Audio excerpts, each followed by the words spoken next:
被录取只是时间问题而已。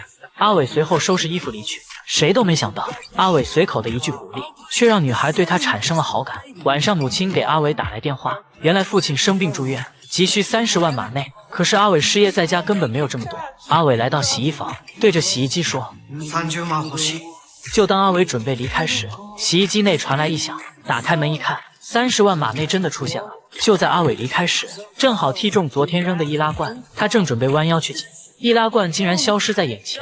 清洁工出现在阿伟的身后，他跟阿伟说，洗衣机内出现的东西1天后就会消失。仔细看，一只纤纤玉手伸了出来，接着一个身材高挑的女人从洗衣机中走了出来。这是一台神奇的洗衣机，只要你对着它许愿，它就会变出美女。阿伟虽然比女人矮1头，他伸手就要去搭女人的肩膀，没想到被女人一个大笔都打倒在地。阿伟捂着脸庞，他再次对着